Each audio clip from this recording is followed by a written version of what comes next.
এবার বই মেলার মোহনায়।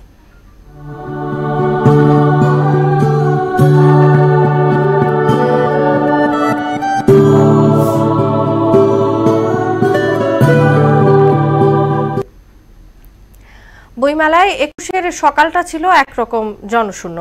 প্রভাতে কেন্দ্রীয় শহীদ মিনারে শ্রদ্ধা জানাতে আসা অনেকেই যে ভিড় জমাতেন বইমেলায়, এবারে সে চিত্রটা দেখা যায়নি। তবে শিশু প্রহর ছিল জমজমাট, আর বেলা গড়াতেই বাড়তে থাকে সাদা কালো পাঞ্জাবি পরা কবি, লেখক, প্রকাশক আর বইপ্রেমীদের উপস্থিতি। পুরোটা জানাচ্ছেন মনিরুল ইসলাম। ২১-এর সকালে বইমেলায় ভিড় থাকবে না, তা অনেকটাই অবিশ্বাস্য, কিন্তু এবারের মেলায় তাই ঘটেছে। সকাল ৭টায় মেলার দ্বার খুললেও দর্শক সমাগম খুব একটা দেখা যায়নি। ৯টার পর বইমেলায় কিছু লোক আসা শুরু করলেও সংখ্যাটা হাতে গোনাই। তবে সকালে শিশু প্রহর ছিল জমজমাট। ভাবছি আমি এখন ডিটেকটিভ বই কিনব। সকালবেলা হঠাৎ প্ল্যান করছি যে বইমেলায় আসবো। ভালো লাগে গপার ভাত আর হলো টিভি। অভিভাবকরা বলছেন ২১-এর চেতনা নতুন প্রজন্মের জানা দরকার, তাই সন্তানদের নিয়ে এসেছেন প্রাণের মেলায়। ২১শে ফেব্রুয়ারি হিসেবে যতটা প্রাণচাঞ্চল্য হওয়া দরকার তা অনেকটাই কেমন যেন ম্লান দেখা যাচ্ছে। বোধটা জাগ্রত করার জন্যই আসলে বইমেলায় নিয়ে আসা এবং এই বিষয়গুলো ওদেরকে নিজে দেখানো, জানানো। বাচ্চাদেরকে পরিচয় করাতে হবে আমাদের সংস্কৃতির সঙ্গে, আমাদের সমাজের সঙ্গে। সেজন্য প্রথমে আমি শহীদ মিনারে নিয়ে গিয়েছিলাম, তো শহীদ মিনার থেকে বইমেলা নিয়ে আসছি।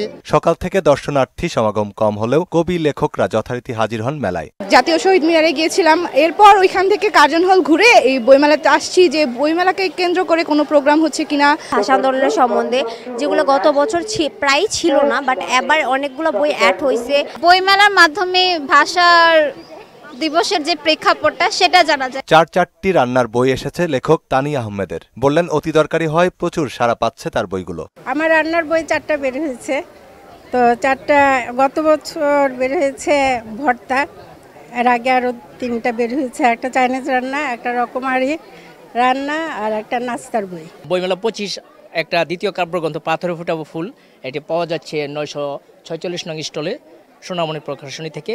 বইটা পড়ে দেখার জন্য আমন্ত্রণ রইল। সকাল থেকে প্রকাশকদের মন খারাপ থাকলেও বেলা বাড়ার সঙ্গে সঙ্গে বেচাকেনা বাড়ার আশা জানান এই প্রকাশক। ভাষা দিবস, মানুষ হয়তোবা পুষ্পস্তবক অর্পণ করে হয়তোবা রেস্টে নিচ্ছেন। বিকেলের পরে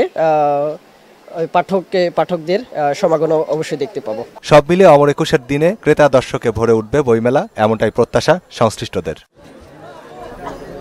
মনিরুল ইসলাম, মোহনা সংবাদ, ঢাকা।